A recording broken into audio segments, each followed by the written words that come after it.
Hello, I'm Mary Ito, and welcome to the CRAM podcast. CRAM is an acronym for Communicating Research and More, which is what we try to do on this podcast. A lot of exciting research and groundbreaking ideas never reach the public, but they have the potential to change the way we think and act.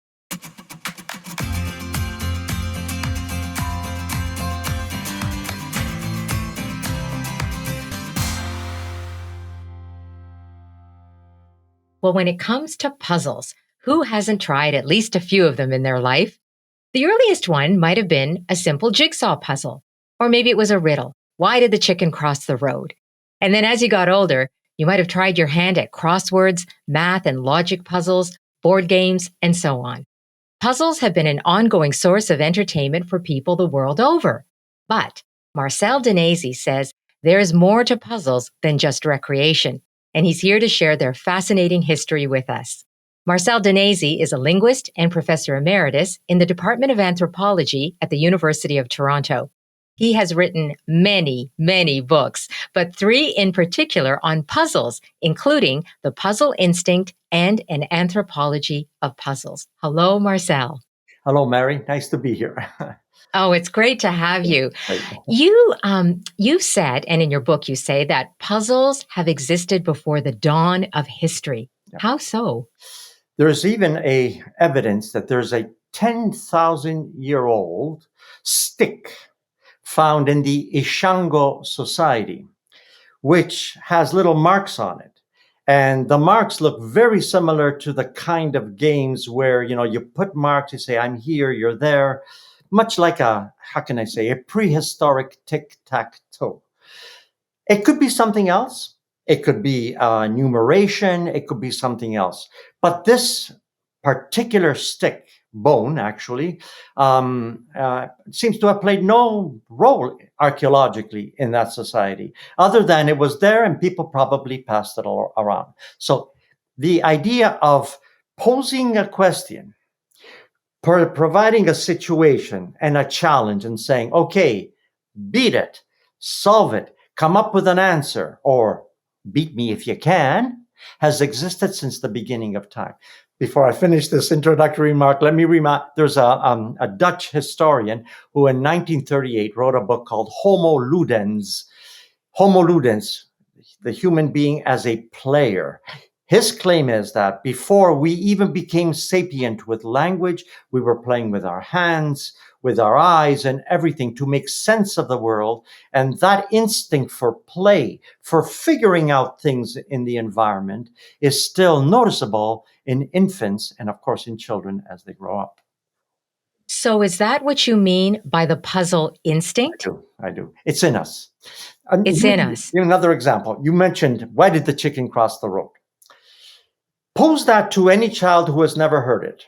Try it. But you have to know language 4 or 5. I did, by the way, to my latest granddaughter when she was 4 and 5. And she said, why did it cross the road? And I refused to give her an answer. She followed me around all day until she got an answer. In other words, it's right in us. You ask a question that doesn't seem obvious or may have a whole set of answers. You need an answer. I sometimes call the study of puzzles the way how we gain answers to questions that have an answer. There are some puzzles, some questions that do not have answers, and they leave us in a state of angst, or they lead us to create all kinds of fields, philosophy, mathematics, science, that seeks answers to puzzles that ask those questions. By the way, people say, what are you teaching? So I'm an academic, so I got to keep my reputation nice and clean. I say I teach enigmatology. You like that? Instead of saying puzzles, I teach enigmatology. Enigmatology. I'm an enigmatologist. I wish I was the one that coined it. It was actually Will Shortz, the puzzle editor of the New York Times, who coined it and told me about it when my book Puzzle Instinct came out, and he reviewed it. Yeah. So, yeah, well, I'm an enigmatologist, Carissima Mary. I'm not just a puzzle solver. Well, when you talk about that, that stick that could have been a puzzle, and we're talking about, I'm assuming that's thousands, Thousands and thousands of years ago, 10,000 right? BCE. Okay, 10. Even more, Yeah. 10,000 BCE. And so what else do we know about ancient civilizations and their creation of puzzles? If you look at how the earliest civilizations, actually cultures, were forged, they needed language, of course. And language, not just for naming.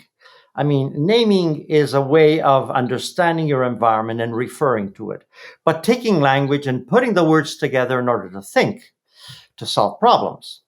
What are the first examples of these kinds of text, evidence, data, archaeological data that says this is language not just for naming, but for thinking? And it was, well, not so much to my surprise, because I was teaching this course in enigmatology for a number of years, that riddles are your evidence. Now you'll say, can you prove it? Well, I can. Indirectly, this is not physics or anything. And in fact, as I told you, I have a book coming out on that, on riddles and the origin of language. If you go right back, what are the earliest texts, the earliest discourses? Well, there are two, myths and riddles. And the two are not disconnected. The classic example is the riddle of the Sphinx. Do you know that one? Oh my goodness, you told that to me I'm going to do it. ages I'm going to ago. do it right now. You did tell me. Okay, tell me again. Okay. Tell me again. And then right. after I've given you that riddle, I'll connect it Yes. to the myth in which it occurs and which metaphorically it's tied to. By the way, the myth or the legend is of Oedipus the king, Oedipus Rex, who ends up in a tragic self-fulfilling prophecy. I'll leave that aside. But in that myth, the key part is that he comes to the city of Thebes and he cannot enter because there's a huge sphinx that blocks anyone and says, if you can answer my question, I'll let you in, which is unlikely, and I'll kill myself. Otherwise, I kill you. So the stakes are very high. If you think of this metaphorically, the stakes of answering any question that's meaningful are always very high, aren't they? So anyhow, that's called the skill testing question, and then you win $1 million. Yeah, in your life, in this case. In this case, right? Okay. Yeah, very good. It goes like this: what creature moves on all four at the dawn, on two at noon, and on three at twilight? What? Well, Oedipus, being a heroic figure, intellectually and morally and what have you, had the answer. Humankind. Why? Humans. Well, because it's a metaphor. At the dawn of life, we crawl on all fours. At noon hour, which is on the middle part of our life, we stand up and walk. Then at twilight, our old age, we need a cane, the third leg, to get around. Got it. This encapsulates not only the stages of life, but how we progress in life, how life is a journey, how life is going from one to the other, and it ends, it starts, and on and on and on. Now, this is an early mind. This is not us now, sophisticated, haven't gone to school, haven't gotten PhDs and so on. These are people thinking with language for the first time, and they're thinking in the form of myth and the riddle that accompanies it. Questions and answers. And the question and answer system was called by Plato a dialectic. Aristotle dismissed it, but Plato did not. In other words, we ask questions and answers in order to get, he observed this with his teacher Socrates. So right at the beginning of time, you've got riddles throughout the world. Not only that very same riddle changed the language, change the times, well, not so much the times of day, but the elements of the riddle. I have found it in over 48 ancient languages. It's what riddles? Riddles in there. That specific one. Oh, that specific one is in 48? It's the journey or the path metaphor. In other words, what below these riddles is a system of thought, which is figurative, metaphor, associative, inferential, and so on. And it manifests itself in riddles and myths first. Prosaic. Okay, so that's much later. Yeah. So, Marcel, that is interesting. You found that one riddle in Yeah, 48 different languages, you're yeah, saying. What yeah. would you say about riddles, puzzles in general? I mean, do they actually cross cultures? Yes, riddles are particularly universal, also in the themes that they treat, which shows you that probably, to quote Carl Jung, they have an archetypal structure. It's the same types of themes and ideas in our unconscious which manifest themselves that way. It's probably related also to our dream states. I'm not going to go into these technicalities, but But they're what kind there of everywhere. themes are you talking about? What kind of themes are Journey, common? The journey, journey, right? Yeah. the container, that knowledge is contained somewhere in some box. Pandora's box not only contained knowledge, it contained hope. The box, all these myths and riddles are all interconnected with these about 9 or 10 basic themes called conceptual metaphors in modern day linguistics. They are there, and they're the origin of language, not speech, not names, but taking names, putting them together to create questions and answers to think. So, this instinct that we have, the drive to create puzzles, which in essence are questions, Yes. really, right? It's a problem to be With solved. answers. Okay, so that's the thing. I With mean, answers. life itself is a puzzle. No We're answer. all right, no answer. None. And yet we are creating something which I'm assuming is a metaphor for life, Yes. right? And Absolutely. we're Absolutely. looking, and it's only satisfying though if Yep. we find the answer to that puzzle, because I know when I can't find an answer to the puzzle, it is Gone. so frustrating. Gone. I have in the puzzle instinct and in that book on the anthropology of puzzles, I came up with I'm an academic, a theory. There is chaos in the world. And there is. If you look around, there's no order.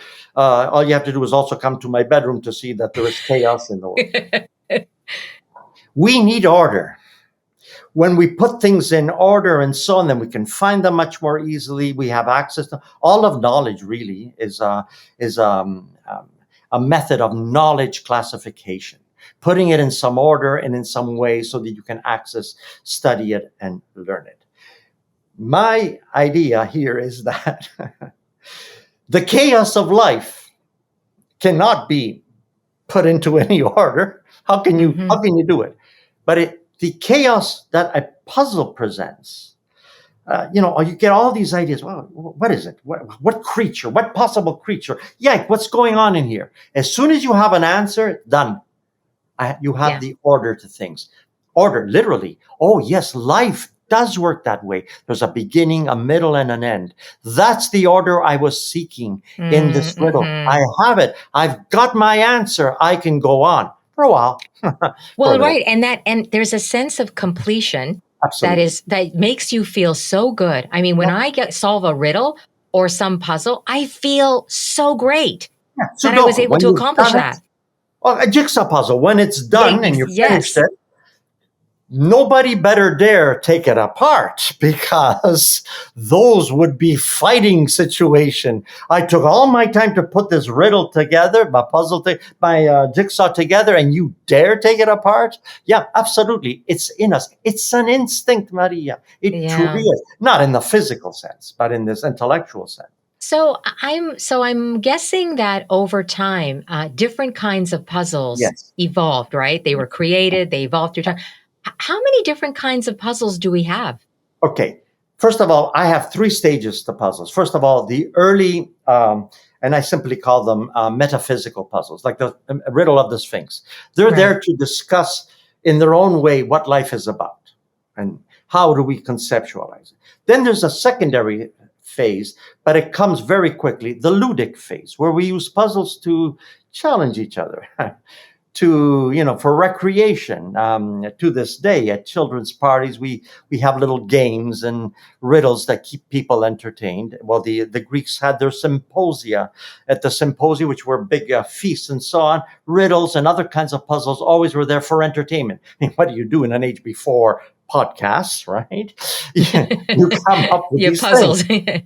And then finally, there's the third age, which is the age of literary puzzling and a more professional form of puzzling, which is the current age. But it really started in the 1900s with charades. Lewis Carroll would write books of puzzles for children. He invented the doublet and all kinds of things, and they were part of literature. And think of Harry Potter and other children's stories. Puzzles are part of it. That's the literary tradition. That also started much in. And of course, there's a fourth one, education. We truly believe that using puzzles for children will somehow activate the imagination in their mind, and it does. So there are various functions that puzzles have. Now, within Can I ask you, sir, can I just stop? Yeah. Yeah. Was there ever a use for puzzles that was, just going back when you said the riddle of the Sphinx, there was life or death involved in that? Yeah. I mean, or maybe I've watched too many movies where spies are asked riddles, and they have to answer the riddle. I mean, were riddles or puzzles ever used in a really serious way? Well, the riddle of the Sphinx did. That one, sure. And I just don't know whether the life and death can be physical, as it is in these crime movies and so on. But it's the challenge that you have to overcome. And the consequences can be death, can be life, can be anything. You said it before, the sense of complete. If you don't complete a Sudoku or a crossword, how do you feel? You go, oh my, something is missing. Yeah, those little boxes haven't been filled, literally. But those little boxes are also little boxes in the mind and in the heart that haven't been filled, because we need to fill in those boxes. We're a strange species. I have to tell you something. One of my first ever puzzle books called The Total Brain Workout. I'm not trying to sell it to your audience, by the way. That's okay. You can mention it. It was a good book, by the way. I actually have it, Marcel. I have that book. Yeah, I do. Okay. When that came out, 2007, it was published by Harlequin in New York. Harlequin Publishers. So I was interviewed on some radio station, and they said, it's strange. Why did you publish this book with Harlequin? Isn't that the publisher that publishes romance novels? I said, yeah, but isn't romance the greatest puzzle of all? Oh, touche. Hey, it's a joke, Very guys. good. Everything can be conceived in that way, and it is by us. So you were saying, you said there are 4 stages to puzzles. You went over them all. And then what resulted from those stages as far as the kinds of puzzles that we have? Yeah. How many different kinds? Yeah. Let me go back to puzzles as knowledge makers, which is at the beginning of civilizations. If you look at the history of mathematics, I'll just take that as a case in point. The earliest problems in mathematics, which they call propositions rather than problems, were really puzzles. They were ways of trying to penetrate quantitative and spatial reality and to take in that input, that experience, and translate it into a puzzling form. I'll give you one example. May I? Mm-hmm. Okay. This goes back to the late 700s or early 800s, and it was devised by Charlemagne's tutor. His name was Alcuinus, the sage.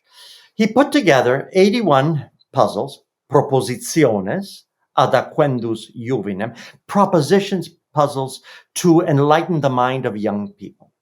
One of his puzzles, and it's very famous, and people kind of relate to it instantly, is a case in point of how it was, devised artificially within this book, which was also meant to train students in mathematics, has become the blueprint for computer science, for decision making, and it's the original, how can I call it, meme? Between parentheses, quotation mark, for all these ideas. Unlikely that the ideas of decision-making, of path, of a system, of going back and forth, and of branches of how to do things would have occurred. This puzzle is the most famous and known by almost everyone. And I have to tell you, some of the proof came from my own students. Some of the students that took my course in enigmatology, also taking computer science, they use this puzzle to teach them computer science. Really? So Here we go. what kind of puzzle is it? Listen to it. A traveler comes to a riverbank with a goat, a wolf, and a head of cabbage. You've heard I know it, right? this puzzle. Yes. I didn't know that this was There iconic. you go. Okay. Let me go through it. Okay. Do it. Goes to the river and there's a boat there. Well, great. I need to take them over the river to continue on with my journey. However, the boat can only take two, myself and one other. How do I do it? Well, I better be careful because if I leave the goat alone with the wolf as they take over the cabbage, guess what? The wolf might eat the goat. Okay. If I start with the wolf, then the goat might eat the cabbage. So how do I start? That's the key question. Notice I put them in the form of a question because that's exactly how computation works. Well, I have to start with the goat. You have no choice. In that form, in the node of the decision making, you start with that. So I'm going to go through it quickly. The traveler takes the goat, goes over, drops off the goat, and comes back. He has a choice, one or the other. These alternatives occur in computer science as well. Either one. You mean the wolf or the cabbage? The wolf or the cabbage. Either one can go over. Okay, let's take the cabbage because it makes it interesting because I got the goat on the other side, right?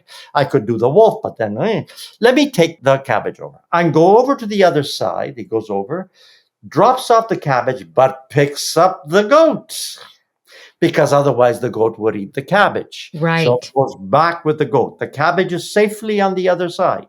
Goes to the original side, drops off the goat.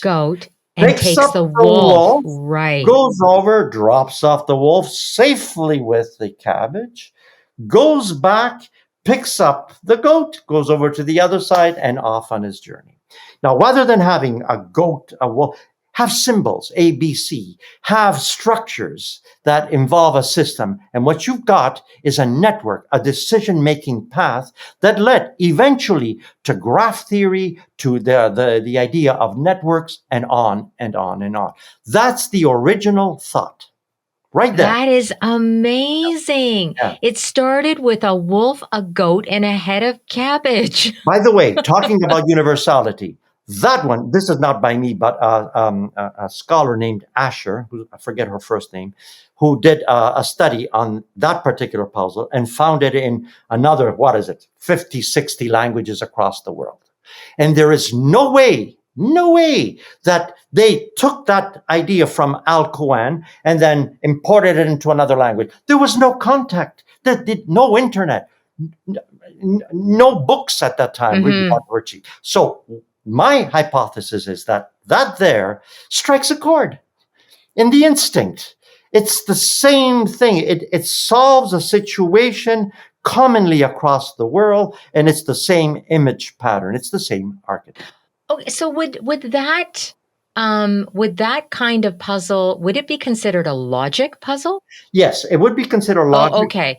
Because this is what I'm wondering about categories of puzzles, right? How they work. Yeah. There's logic, there's mathematics, there's visual. Aren't there about 5? I thought there were about 5 different kinds. There's 5 major ones. And there are subcategories. So what are the major ones? Well, first of all, language puzzles of all kinds. Okay. Actually, I would make riddles. I'll add a 6th and 7th one today for the heck of it. Why not?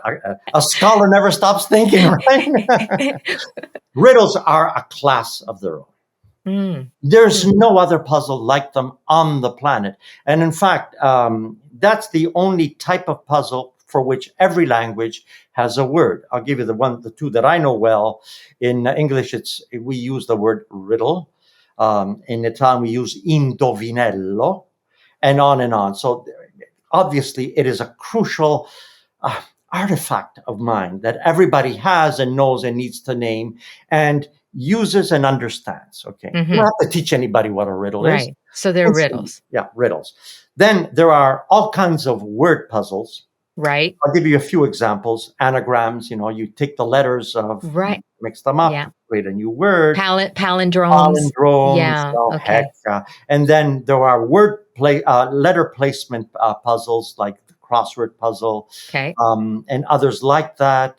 There are, within word puzzles themselves, wordplay, you can also have sequential, logical wordplay, for example, which word comes next, and on and on. Okay, so you have a huge area with many, many, many, many, many subcategories.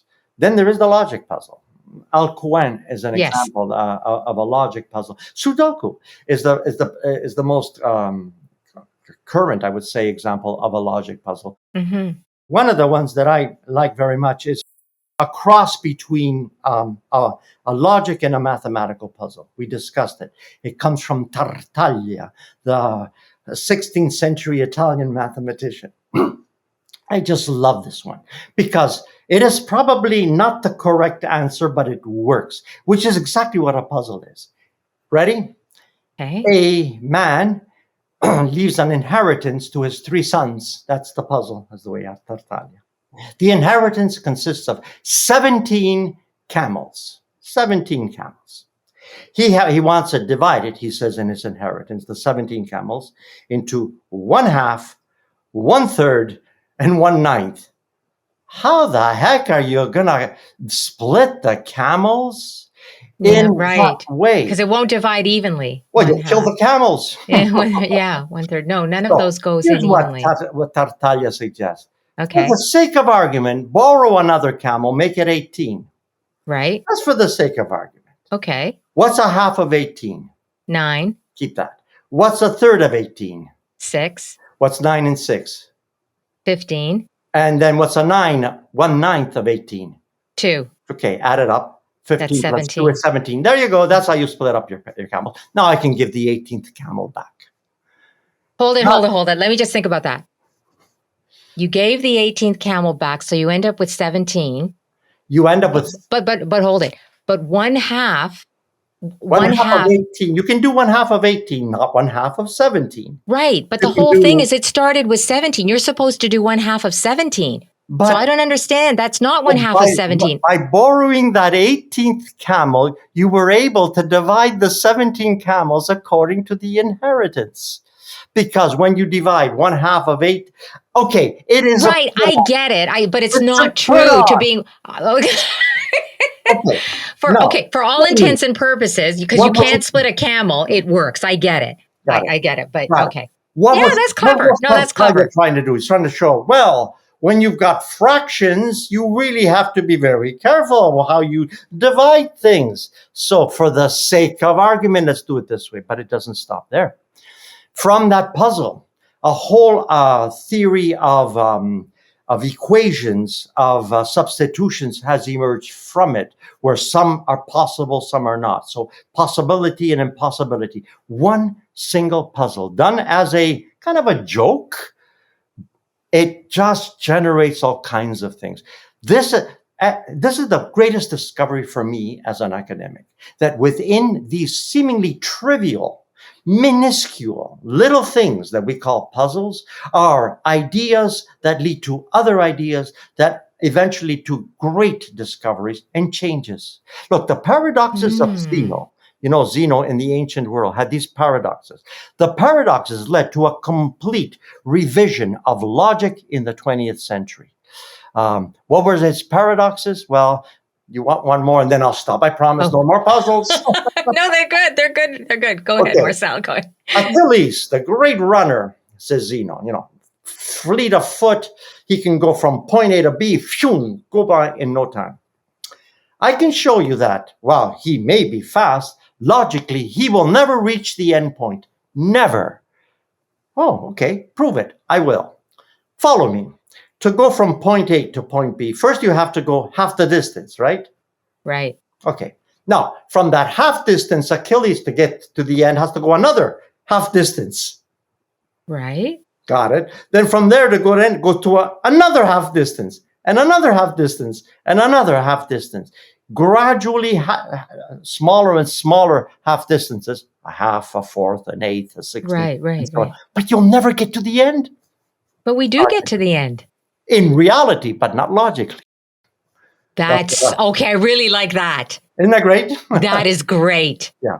That You're led, right. yeah. Because everything is infinitesimal in Yeah, between, right? yeah. There's no end to it. Yeah. Yeah. That's the basis of the calculus, of limits and the calculus. That's Yeah. the basis of the revision of logic in the 20th century, and on and on and on. Isn't that amazing? Oh, that is amazing. It Yeah. just, once you talk about puzzles in this way, it's as if you're opening up this vast, unlimited knowledge. Yeah. Yeah. And That's you what know, is it. what's still Yeah. surprising, that it hasn't caught on in academia broadly. In fact, I have to tell you that I taught the best course of enigmatology in the world when I was at U of T. Why? Because it was Because you were the only one to teach. I'm on to you, Marcel. I'm on to you. Okay. No, but I want to ask you. So, I mean, they have survived over time, right? Yes. Thousands and thousands of years. Yep. Would you say they? I mean, I don't know. Does the popularity of puzzles go up and down? Has it just been sort of consistent over time? I mean, they've obviously lasted. Yeah. Well, what do you think? Like, yeah. Also, there's this, we're living in a very sophisticated age where puzzles have entered the recreational sphere. I mean, you can buy, buy magazines of crossword puzzles. Yeah. So we're well, you've created books of puzzles. You Yes, I created did. Sudokus and all. Yeah. And we also figured out that it's a good pastime during the pandemic. I was asked several times, why do people buy jigsaw puzzles? Why are they doing this and that? He says, because it's the greatest form of escape possible. And as you said at the end, when you've completed, you go, aha. Of course, if you don't, and you're not feeling too well, it isn't going to help out. Yeah. But you will keep on trying. What other aspect, unless you really get frustrated, say, I'm not doing this, I'm done. But the tendency is, if you're an aficionado of crosswords, you put it on the side, then you come back to it, and then when it's all done, like, I don't know, maybe like even a hobby, you feel really good about yourself. One of the great puzzle makers of the 19th century was a man named Henry Dieudonné, and his expression says it all. A puzzle, like virtue, is its own reward. How true. You don't have to go beyond it. You don't have to wait. Look, I solved it. No. Yeah. Although, but you know what? You mentioned, you said something that I find I really interesting, because you said a puzzle is an escape. yes. So we escape. There are many forms of escape, right? Yeah. That we have. We can turn on the TV. We can watch a movie. We could go for a walk. We could daydream. Why is it that we choose a puzzle, which is a problem? That to me is a paradox. Yeah. We're trying to escape a problem in reality, and we go to another problem. What's that? Haven't got the slightest clue. There are some things that are just there. They are. In fact, I asked that question in my own book. I don't know of any cat or any mouse or any snake that will engage itself, often at our own risk, because we become so engaged in a puzzle that we may leave chores aside. That used to happen with my mother, by the way, my late mother. She was a puzzle solver addict. And when she couldn't solve a puzzle, well, there were some days where we didn't eat until she solved that puzzle. Her instinct was really strong. I gotta do this. Never mind cooking. You guys do it. I have to solve this. So I don't know why this is. It's there. Well, maybe, you know what? Maybe it goes back to what we talked about at the very beginning, about it being a metaphor for life, whereas other forms of escape aren't necessarily, right? They are just truly escape, but this is kind of a version of life that we think maybe if we solve it, we will feel better about ourselves, about life. It creates order in your mind. Yeah, right, as you were saying. It establishes a sense of accomplishment, which, watching a movie, I mean, it's fun to do, and you get something out of it, but it doesn't establish a sense of order in your mind. It may be the opposite, actually, if it's a horror movie. So now I'm curious, though, because you are a creator of puzzles. Yes. You've created, what, thousands? I don't know, hundreds, thousands of puzzles. Yeah, I used Sudoku. I used to create puzzles for the Star when they had their That's puzzles. Right. Yeah, you had like a weekly... you had a weekly column. Okay. So I'm curious to know, because not everyone creates puzzles. No. How difficult is it to create puzzles as opposed to solving puzzles? Easy to create them, harder to solve them. Is that right? It's like I Hmm. read this marvelous book early on by someone named Helene Hovanich called The Puzzler's Heaven or The Puzzler's Delight. And she puts it this way: it's a kind of competition between the puzzle maker and the puzzle solver. I'm challenging you to this. And God, that is the worst thing you can do to someone at a party. Here, I'm going to give you a question. Can you solve it? And if you can, you go, oops, do I look foolish for not doing it? Never do that. Never. But it is a challenge with nobody around to witness you. And we like to have Hmm. challenges. I should tell you on the aside, I wrote this for the University of Toronto magazine, the alumni magazine, way back. I wrote a Sudoku puzzle. I made a mistake in it. I made unwittingly a mistake. Right. The number of emails that I received, you'd think I had bombed the city of Toronto. People were outraged, were they? Some of them were outraged. Others were, I can't solve this. What's wrong with it? And Oh, so on and so on. it I drove have them answered each crazy. one. I made a mistake, ladies and gentlemen. What can I say? But they took it really seriously and Right. personally. Okay, there's more to puzzles than meets the eye. Absolutely, much more. Ah, Throughout my experience, that's what it well, is. Marcel, I know you are actually working on a fourth book, Yes, as you mentioned, right? yeah, About puzzles and language. yeah. The origin. We will definitely have to talk to you about that. Do you know what? For me, Yeah, it's almost when I hear you talk about puzzles, because of course you've been doing this for decades, right? Your yeah, fascination with yeah, puzzles. yeah, I almost feel like it's an onion and you just keep peeling back the yeah, layers and yeah, discover more and more and more about it. yeah, yeah. It's a fascinating field. Yeah, Yeah. it is. Yeah. Thank you so much for sharing all this with us, Yeah. Marcel. Thank you so much, Maria. Grazie, grazie. Ciao. Bye bye. Ciao. Marcel Danesi is a linguist and professor emeritus with the Department of Anthropology at the University of Toronto. He has written many, many books, including The Puzzle Instinct, also an anthropology of puzzles. And as you heard, he has another one coming out later this year. If you'd like to know more about Marcel's work and his books on puzzles, you can check out our show notes. That is it for this edition of the Cram Podcast. We hope you enjoyed it. Our thanks to the Temerty Foundation for their generous support of this podcast. And you might also be interested in our literary podcast. It's called Passage to Wonderland. I highlight compelling passages from books that offer discovery, insight, and a sense of completion for the end of your day. You'll find Passage to Wonderland wherever you get your Cram podcast. Thanks very much for joining us. See you next time.